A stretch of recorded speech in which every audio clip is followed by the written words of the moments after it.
toda la parte buena. Y per se, pues no, yo creo que no hay como la que sea la buena, ¿no? O la que sea la mala. Es decir, no hay una mejor que otra. Para todo podemos justificar lo bueno y podemos justificar lo malo. Ya la siguiente semana tendremos por ahí una actividad referente a eso. Bueno, voy a ir aquí anotando lo básico y ya ustedes, para que tomen nota de ello, para el examen y demás. Y pues si quieren lo vamos debatiendo conforme vamos avanzando. Lo primero que yo fui relatando aquí de Giddens es que la globalización impacta todo lo que hacemos, ¿no? Si recuerdan, por ahí venía esta parte de Giddens donde nos decía, a ver, algunas personas dicen a favor, algunas personas dicen en contra, pero dice Giddens, eso nos podemos dar cuenta en todo lo que hacemos.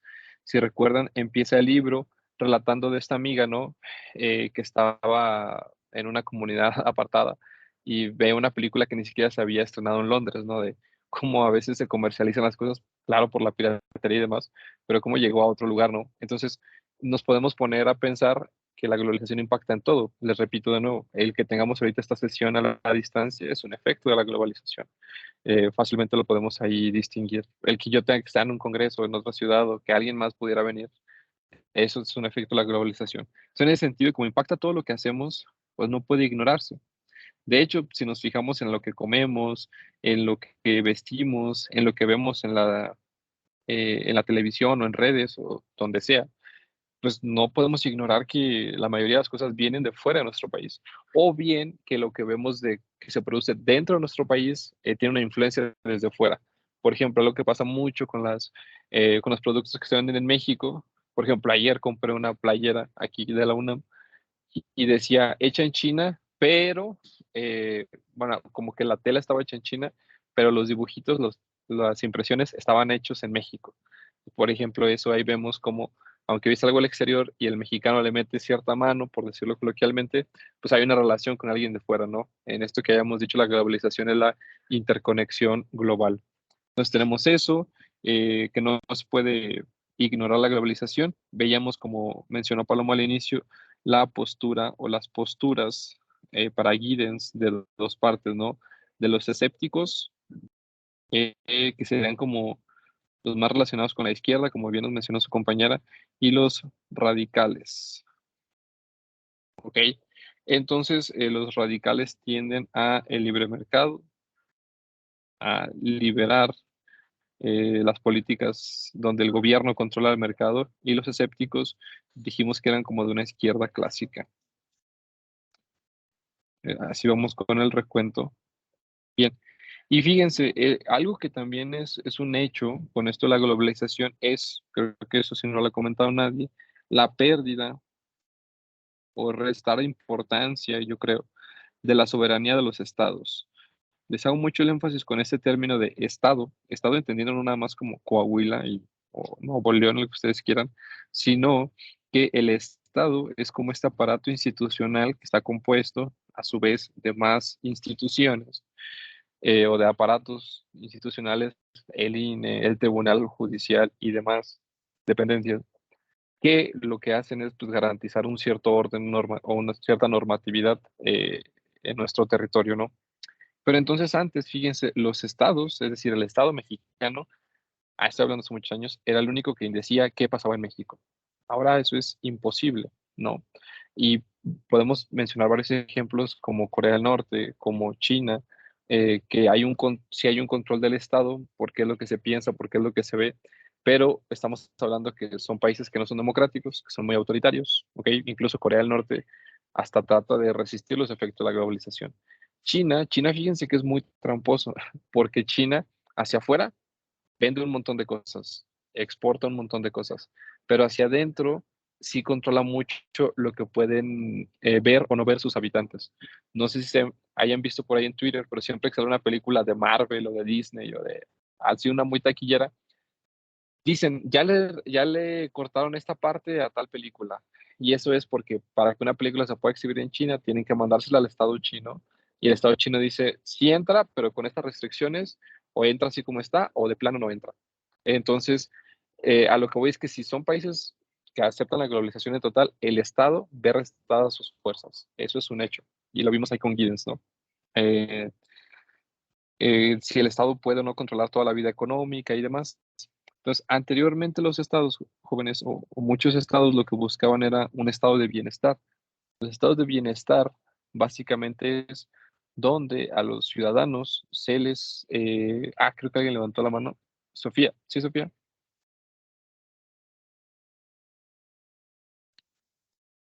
Sí, Sofía, o siempre no.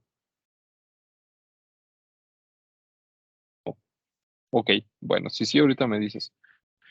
Los estados de bienestar, les decía, Sí, entonces eran prender el cuando... micrófono, pero por error me salí de la reunión.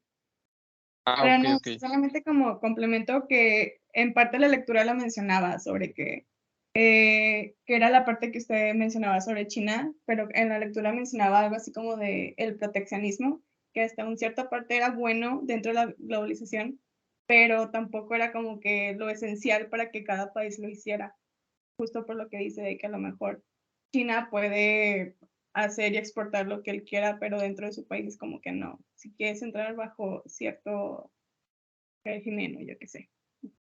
Ok, bien, sí, gracias, Sofía. Sí, totalmente. De hecho, fíjense, les tengo ahí un ejemplo. Si ya no existe el estado de bienestar, es decir, si el Estado ya no tiene que garantizar el bienestar de todos, entonces, imagínense, y es decir, las industrias se regulan a sí mismas y las industrias solitas son las que deben de buscar por su bien y bla, bla, es decir, el Estado no se mete en los negocios, básicamente. Les voy a poner el siguiente ejemplo. Imagínense ustedes que unas plantaciones de lo que ustedes quieran, vamos a decir de maíz, que son privadas, son de una empresa privada, pero abastecen a todo México, vamos a suponer que eso fuera el caso, o a toda una ciudad al menos. Y pasa una plaga, por X o Y, pues pasa una plaga, es un fenómeno natural, pasa una plaga y devasta totalmente todas las plantaciones.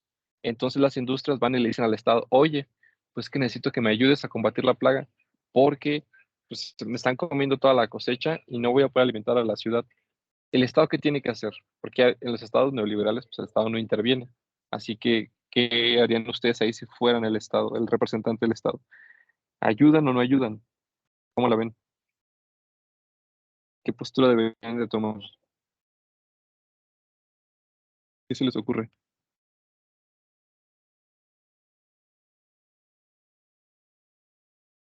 ¿Alguien? Sí hay que ayudar, no hay que ayudar, porque sí, porque no. Si es responsabilidad de las empresas o si tiene responsabilidad el Estado o qué piensan.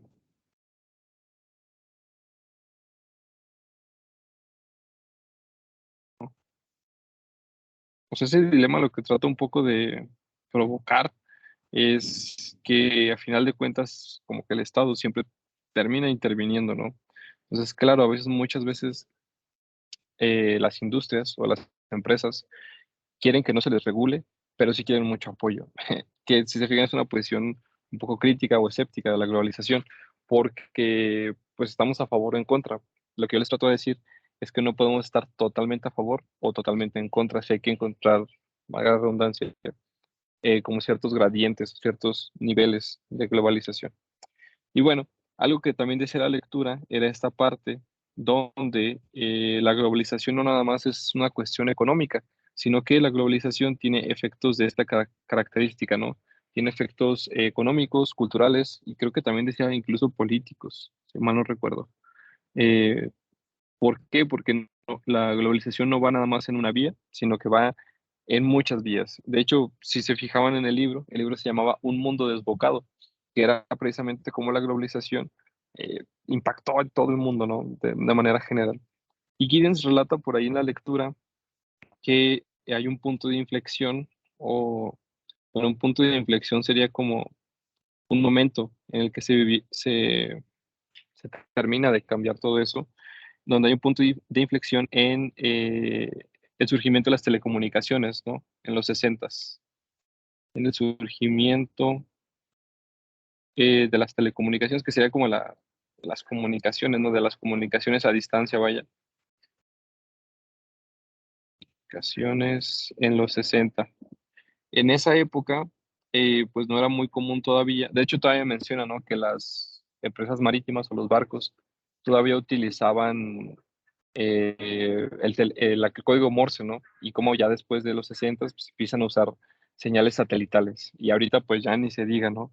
El código Morse. ¿Sí saben qué es el código Morse? O a lo mejor ya les estoy hablando de lo que ni conocen. ¿Sí saben qué es o no? Sí, sí conozco el código Sí. Morse. Bueno, pero antes imagínense que eso era la única manera de comunicarse a distancia con alguien, con esos golpecitos, ¿no? Que daban ahí y que tantos golpecitos significaban una letra y luego un espacio y bla, bla, bla. Bueno, pues ya ahorita es súper anárquico, ¿no? Ya se conoce más por una cuestión cultural que por una cuestión de utilidad. O bueno, creo que los Boy Scouts todavía lo ven como ante una emergencia, eso nos puede salvar. Pero bueno, ese surgimiento de las telecomunicaciones es lo que termina de potencializar o por explotar a los procesos de globalización. Entonces, algo que también mencionaba la lectura después de eso, es que la tecnología, y eso sí me parece muy importante porque tal cual nos tocó vivirlo hace un par de años, es que la tecnología crece y abarca más cosas, crece con cada revolución, ¿no? O con cada innovación, algo así decía. Es decir, cuando la, cuando la tecnología crea algo nuevo, se empieza a usar en todas partes. Por ejemplo, las computadoras, así tal cual como estas, o inicialmente no se hicieron para tomar clases, por ejemplo, o para escribir un libro, se hicieron para otras cosas de negocios y terminaron impactando en nuestra vida cotidiana, ¿no? O el celular, por ejemplo, será para comunicarse entre el ejército y el presidente y pues ya lo terminamos usando todos, ¿no? O, por ejemplo, podemos ver cómo las redes aparentemente son para comunicarnos, es decir, Twitter, WhatsApp, Facebook y todo eso, pero en realidad ya no funcionan para eso. ¿Cuál creen ustedes, seguramente lo saben, cuál creen ustedes que sea el negocio de estas industrias? No es que nosotros nos comuniquemos, ¿cuál será? ¿Qué se les ocurre? ¿De dónde saldrá todo el dinero que ganan?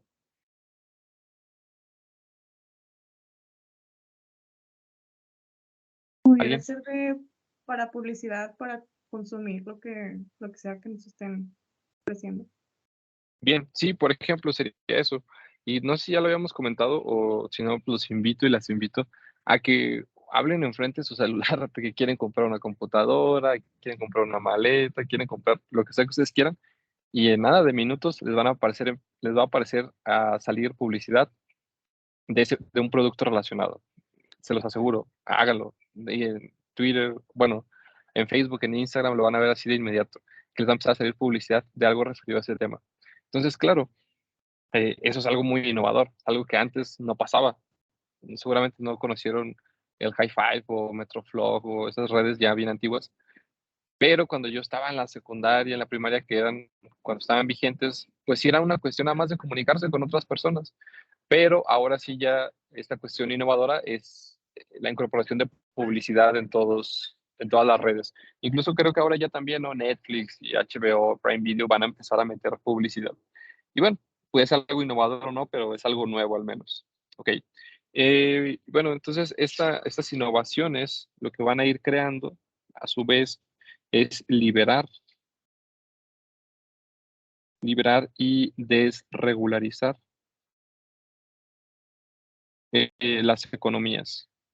¿Por qué? Por ejemplo, no sé si sepan ustedes, bueno, Estados Unidos es muy bueno para regular, es decir, para hacer normas de casi cualquier cosa. Es decir, algo nuevo rápidamente lo regularizan.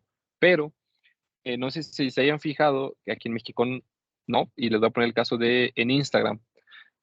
Ya ven, seguramente sí, ya ven cuando algún artista dice, ay, pues miren, yo me compré esta funda y está bien padre, me gusta mucho, la compré en tal lado y pues ahí está, ¿no? Hay de muchos colores, ahí búsquenla si quieren. Entonces, por ejemplo, ahí nos pudiéramos dar cuenta, pues que está haciendo publicidad el famoso, ¿no? La persona que lo está haciendo en Instagram. Pero fíjense que en México no hay una regulación muy clara de cuándo hay publicidad y cuándo no. Ahora surge un debate.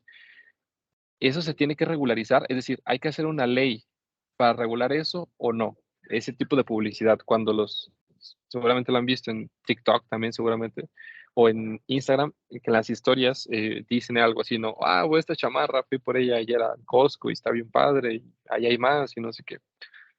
¿Por qué creen ustedes que se tenga que regularizar eso? ¿Por qué creen que haya que surgir una ley para combatir eso? O no para combatirlo, para regularlo, es decir, para poner normas y reglas claras respecto a eso. ¿Qué se les ocurre? ¿Por qué será necesario?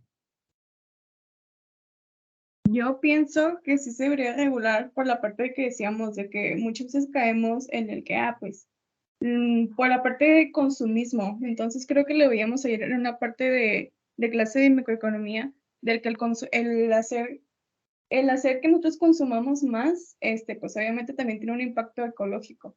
Entonces mencionaba a una compañera de nosotros que en un país había como que una tarjetita que tenías un cierto límite para consumir tal cosa, entonces ya sobrepasando ese límite como que ya te cobraban algún impuesto. Entonces siento que lo veo también por el lado del consumismo y más también por el lado ecológico. Ok, bien, gracias. Pues, entonces, sintetizando un poco lo que nos dice Sofía, sería porque el no regularizarlo haría que haya más consumo y el más consumo tiene un impacto sumamente grave a la ecología. Creo que va por ahí. Bien, ¿alguien más? ¿Por qué creen que se tendría que regularizar ese tipo de prácticas, ¿no? Esa publicidad que vemos mucho en redes. ¿O alguien cree que no? ¿Qué piensan?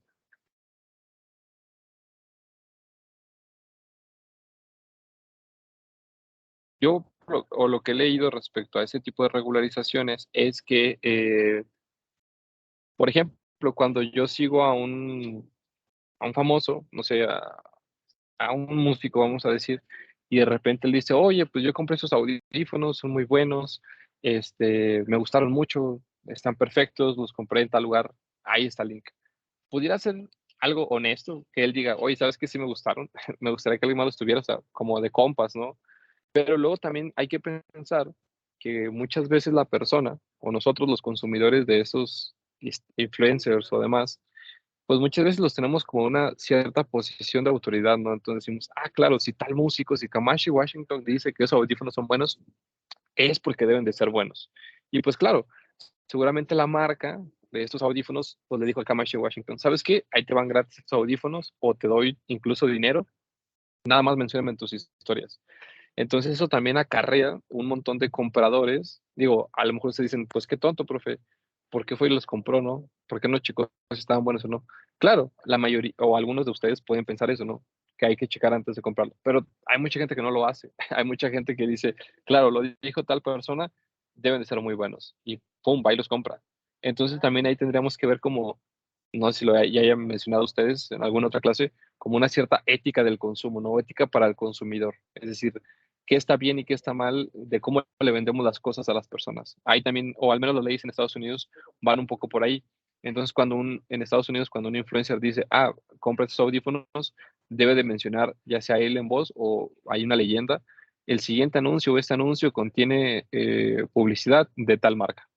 Es decir, debe de ser honesto respecto a qué es lo que él piensa de verdad. Es decir, a mí me gusta esta chamarra y nada más, o esta chamarra me la está patrocinando la marca y por eso digo que está buena. ¿Para qué? Para tratar de que sea una venta más honesta. Eso es lo que se está tratando de regular. Pero bueno, fíjense cómo aquí estamos debatiendo eso y es un efecto otra vez de la globalización y de la tecnología. Bueno, algo también que estaba notando por aquí en lo que Sofía participaba era que la globalización no evoluciona equitativamente, es decir, no llega al mismo tiempo en todas las esferas, política, económica, social, cultural, sino que muchas veces primero entra por lo económico y luego por lo cultural y luego por lo social y ahí se va relacionando poco a poco. Ese es un hecho. Después, si recuerdan la lectura, mencionaba algo que era la occidentalización de la sociedad. Esto también seguramente ustedes lo hayan visto en otra materia. ¿Alguien sabe qué es la occidentalización o tiene una idea de qué pudiera ser?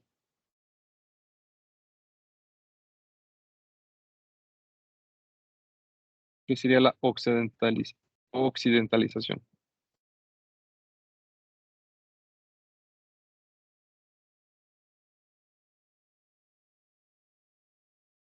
¿No? ¿Alguien? Es No, la pues bueno, implementación del capitalismo. De ¿cómo hecho, la implementación? A ver, sí, bueno, sí, sí. bueno, en las clases pasadas nos habían platicado acerca de cómo Japón se occidentalizó y cómo es que abrió el comercio y limitó al Estado, de cierta forma. O sea, simplemente se dedicaron más al comercio y al área privada que al Estado en general. O sea, que tanto en regulaciones como sí, pues nada más en las regulaciones. Ok, bien. Sí, estás muy cerca de lo que sería la occidentalización y que básicamente es llevar los valores de Occidente a todo el mundo. Bueno, sí iba a decir algo, Sofía. Perdona, adelante, Sofía. Creo que también en parte era lo que mencionaba Santoy al principio, ¿no? De que, por ejemplo, una empresa muy popular de Estados Unidos, por ejemplo, McDonald's, se puede ir a países occidentales, ¿no? Creo que también es en parte eso es lo que se relaciona. Bien, sí, totalmente. Sería no nada más el capitalismo, sino llevar cierto tipo de marcas, cierto tipo de productos a otras partes del mundo. Y claro, si yo llego a una ciudad y no hay un McDonald's, no hay un Starbucks, no hay una marca de estas famosas, pues yo digo, ay, pues aquí no hay desarrollo. Digo, esto es muy común, ¿no? O seguramente les ha pasado que si van de viaje a algún lugar y no hay alguna de estas grandes tiendas, un Walmart o algo así, dices, ay, no, pues es un rancho, ¿no? Ah, no. O cuando en una ciudad empieza a ver esas cosas, dices, ya no son un rancho. Pareciera que eso es la globalización, pero eso más bien es un proceso, pues, de monopolios, ¿no? Como lo veíamos la semana pasada, de apropiación del mercado. Pero la occidentalización sería eso, llevar los valores y los productos de Occidente a todo el mundo. Es decir, eh, algo ahí bien importante es que si pone un McDonald's en la India, pues es porque la gente lo va a comprar, ¿ok? Es decir, la gente no se le manipula al 100%, sino que la gente de verdad quiere comprar y comer en un McDonald's. La gente de verdad quiere pagar 80 pesos por un Starbucks. ¿De verdad lo quiere hacer? Entonces, eso también nos habla de un proceso de occidentalización, porque ya no solamente se expropian marcas, sino que también se habla les repito, cómo la persona empieza a desear cosas similares, ¿no? Cómo la persona quiere tener cierto tipo de auto, cierto celular, cierta marca de ropa. Eso también es interesante. Y bueno, ya nos vamos acercando al final. Me gustaría nada más para terminar estos dos conceptos que los vieron por ahí también en la lectura, el de la globalización inversa y el de las instituciones concha. Sí, son bastante interesantes. ¿Alguien tomó nota o recuerda cuáles eran la globalización inversa? ¿A qué se refería la globalización inversa? Ya vemos que este proceso de globalización es cuando usualmente un país más desarrollado influye, sobre todo económicamente, en un país menos desarrollado y hay un intercambio económico, ¿no? O sea, conexión, decíamos. Pero ¿cómo entonces sería una globalización inversa?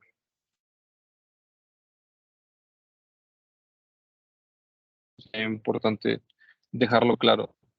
Es, pudiéramos pensar, creo que ahí ponía el ejemplo de cómo en Portugal consumían muchas telenovelas o productos televisivos de Brasil, cuando pues originalmente Portugal conquistó a Brasil. O por ejemplo, como México también exporta un montón de novelas, no sé si sepan, pero las novelas mexicanas es de lo que más exporta México, sobre todo en los noventas, todos esos programas de Chespirito y demás son muy queridos en el mundo porque eh, porque se hicieron muy famosos de algo que exportaba México, ¿no? Entonces, ¿por qué una globalización inversa? Porque ahora, o de repente pareciera, sobre todo con lo cultural, que ciertas cosas de estos países pequeños o menos desarrollados son los que terminan impactando a los grandes países, ¿no? O como, por ejemplo, en Estados Unidos festejan mucho el 5 de mayo, no sé si lo hayan visto ahí en las películas, pero es algo mexicano y pues pareciera tener impactos allá. O incluso lo del Día de Muertos, como algo mexicano, pues terminó vendiéndose mucho en todo el mundo. Y las instituciones concha eran las que nos decía Giddens, que son estos conceptos abstractos como la familia, la presidencia o estas palabras, el bienestar, es como una concha, ¿no? Decía, pero estas conchas se han ido moldeando un poco, se han ido modificando poco a poco. Entonces ahora la familia, aunque sigue existiendo el concepto de familia, ya no tenemos la misma idea o el mismo concepto de lo que era familia hace 30, 40 años, ¿no? Incluso en el mismo México. Se ha ido diversificando este, este discurso de que es una familia, por ejemplo. Y bueno, esto sería así como lo clave de la lectura. El libro en realidad está chiquito. Si tienen oportunidad, ahí échenle un ojo más adelante. Seguramente les podría servir para otra materia. Y pues ya nos estamos acercando casi al final, tendríamos que seguir profundizando eh, en estas razones de la globalización y demás. La siguiente semana, ya estando yo ahí en Saltillo, estaremos viendo lo que se le llamaría dislocación, es decir, cómo la globalización entra en partes a los estados o a las sociedades y demás. pero me gustaría proponerles para el tercer parcial, digo, para el final, pues es un examen, ahí sí sin duda, pero para el tercer parcial pudiéramos aventarnos nosotros o ustedes, puedan aventarse un trabajo, es decir, que elijan un fenómeno, el matrimonio, no sé, cualquier fenómeno que les interese, y ver cómo ha cambiado de los 90s, que dijimos empezó a hacerse más grande la globalización, de los 90s para acá. Es decir, cómo ha cambiado el concepto de familia en lo político, en lo económico, en lo cultural y en lo social. Digo, váyanlo a ir rebotando y lo platicamos el martes, que ya los veo por ahí. ¿Ok? Para no tener examen en el tercer parcial, y si se puede, pues que la mayoría o bueno, que más personas se exenten al menos, y ya vemos el final del examen. ¿Qué les parece? Digo, esto aplicaría para los dos grupos. Y sería por parejas, creo yo. Como ven.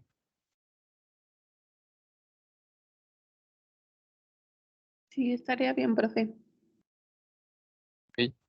Bueno, pues vayan pensando qué temas les gustarían para que podamos hacerlo y que tenga sentido. Sería por parejas. Vayan pensando su pareja y de qué sería. Y pues bueno, sería todo por hoy. Nos estamos viendo por allá en Saltillo ya el martes. ¿Ok? Entonces, la actividad se extendió el tiempo, para si alguien no la ha subido, todavía tiene tiempo de subirla, que en realidad era como lo que hicimos ahorita, ¿no? 10 ideas principales de la lectura y de Gideons. Y bueno, que tengan un buen fin de semana. Nos vemos el martes. Bye, bye. Gracias, profe. Buen día, profe. Gracias, profe. Bye. De nada, bye.